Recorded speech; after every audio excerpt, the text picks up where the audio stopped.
suis en train de regarder le nouveau film de Claude Lelouch. Itinéraire d'un enfant gâté. L'enfant gâté, c'est quoi?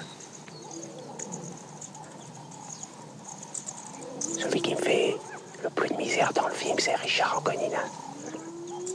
Mais je me laisse pas faire.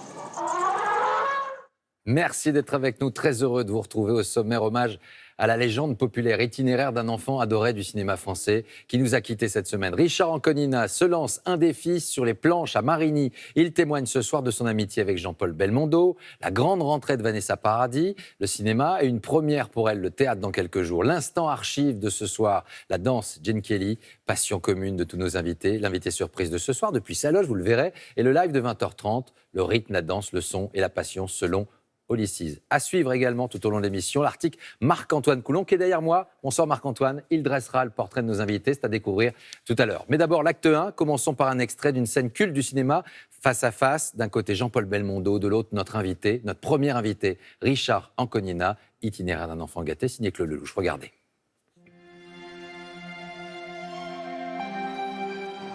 Mon cas t'intéresse plus que le tien. C'est ça qui intéresse les gens. C'est que tu leur parles d'eux, pas de toi. Bonsoir Richard Anconina. Merci d'être avec nous ce soir où c'est discret, rare sur les plateaux de télévision et pudique. Merci d'être avec nous pour d'abord cet hommage à Jean-Paul Belmondo. Quelle place il occupait dans votre vie?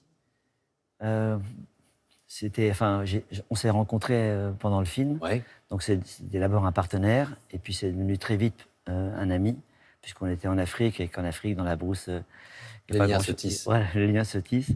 Et qu'après l'Afrique, on est restés amis, on a fait beaucoup de choses ensemble jusqu'à il n'y a pas longtemps. Il a été une bonne étoile pour vous? Ah oui, ouais. C'est une belle rencontre et surtout, c'est toutes les valeurs qu'il véhiculait qui m'ont toujours très touché, impressionné. Cet homme qui, pour moi, depuis mon enfance, oui, il m'a accompagné parce qu'on est né avec Belmondo existait. C'était vraiment une énorme star.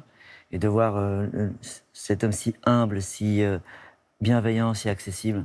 Tu es la seule personne que j'ai rencontrée qui fait l'unanimité. Tu as dit un jour cette phrase magnifique, « Je suis né avec le moral, je ne l'ai jamais perdu ». C'est la classe. Voilà ce que vous disiez il y a quelques temps déjà.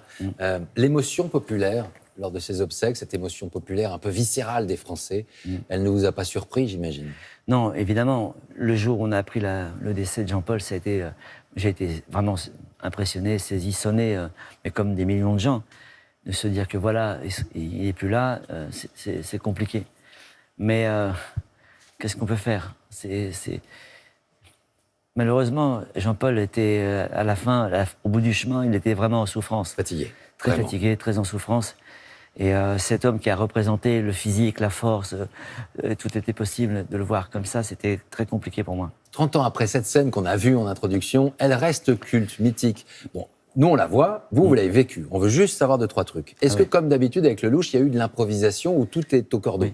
Non. Non. Il y a eu l'improvisation. Il y a eu de l'improvisation. Mais l'intelligence de Claude Lelouch, c'est que on est tellement unis, on est tellement copains, on est tellement dans la complicité, on véhicule beaucoup de choses en commun, qu'il sent ça, Claude. Et à ce moment-là, il sait ce qu'il va faire. Le personnage de Jean-Paul est très défini, le mien il est très défini. Il nous met en situation pour développer ça, improviser ça. Pour improviser, pour être surpris. Après, il nous corrige. Avec quelques fous rires. Voilà, beaucoup de fous rires. Beaucoup de fous rires. Je l'ai étranglé 3 fois. Vous l'avez étranglé 3 fois. Parce que c'était plus possible à la fin. Ah oui, c'est un sale gosse, c'est un sale gosse. C'est un sale gosse. Ouais. Aujourd'hui, vous vous lancez dans un nouveau défi. On va revenir à Jean-Paul Belmondo. Une première pour vous, comme pour notre prochain invité, Vanessa Paradis, qui va nous rejoindre. On regarde l'affiche, Richard. Coupable au Théâtre Marigny, c'est déjà un succès de cette rentrée. C'est la première fois que vous vous retrouvez face à votre public et c'est la première fois que votre public se retrouve face à vous. Vous ressentez ce plaisir, le vôtre, mais aussi celui du public d'être en face de vous, quoi. Il y a le cinéma et puis il y a le théâtre, c'est pas pareil. Mais ce que je ressens, c'est que en fait, le cinéma, c'est au quotidien. Ouais. C'est dans une boulangerie, dans la rue, à un feu rouge. Le retour des gens, il est palpable à ce moment-là. Là, ils sont là. Ils sont vraiment à 2 mètres de votre genou. Hein. Ouais, c'est proche. C'est très proche. Et donc, et on sait que ces gens-là vous ont accompagné, vous connaissent depuis longtemps. Voilà. C'est 1h20 haletante, quasi seule sur la scène. On a l'impression d'être au cœur d'une série. C'est l'adaptation, effectivement, d'une fiction et d'un film. Et vous avez parlé de ça, Jean-Paul Belmondo. Pour lui, le théâtre, il y avait le cinéma. Il dit on s'amuse au cinéma. Mais le théâtre, c'est la rigueur. Ah oui. Vous avez travaillé Énormément. énormément, durant plusieurs mois. Bien sûr. Très angoissé. Non, pas angoissé. Je connaissais la somme de travail, évidemment.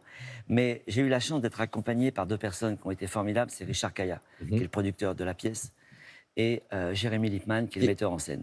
Et quand je dis le mot accompagné, il faut bien entendre ce mot. Il est très beau. C'est quand quelqu'un ne connaît pas un chemin et que vous lui dites « n'aie pas peur, je vais t'accompagner, tu ne risques rien avec moi », c'est ça qu'ils ont fait, les deux. L'inquiétude, l'angoisse de l'acteur, elle est toujours là, quelle que soit l'expérience, pour ne pas dire l'âge. Oui. De quoi? La peur, Oui. l'angoisse. Non, mais je ne définis pas comme ça. Si je vais quelque part, Ouais. c'est que je sais que j'ai, en tout cas, en toute Travailler modestie, pour. je vais travailler et j'aurai les outils pour le faire. Je ne suis pas quelqu'un qui va prendre des risques fous. On parlait tout à l'heure d'acteurs populaires. Je voudrais juste, derrière moi, qu'on fasse apparaître ces films. Itinéraire d'un enfant gâté, Ciao Pantin, La vérité si je mens. Vous avez eu cette chance. Il n'y a pas beaucoup de comédiens qui font des films qui ont pété l'audience, pété les scores comme ça. Ça vous a rendu populaire. Il y en a beaucoup, mais j'en connais beaucoup, qui sont des acteurs que j'adore. Mais j'ai eu la chance de faire des films qui étaient entre les deux, qui étaient entre auteur et populaire. Piala, c'est un film d'auteur, et c'est très populaire, le film de police. Doyon, pareil. Et ce que j'aime dans ce cinéma-là, c'est qu'il y a de l'intelligence, il y a de l'élégance, c'est beau, il y a des choses dedans, il y a des thèmes importants, et en même temps, c'est au plus grand nombre. On s'adresse au plus grand nombre. Et c'est ça que j'aime, c'est m'adresser au plus grand nombre. Richard Anconina au Théâtre Marigny. On va rester avec vous. Vous avez un secret, Richard. Je ne demande plus l'âge à mes invités, parce que quelquefois, un peu compliqué. On prend des pêches après, vous par la dire. suite. Il y a Google aujourd'hui. Il y a Google. Tout le monde sait tout.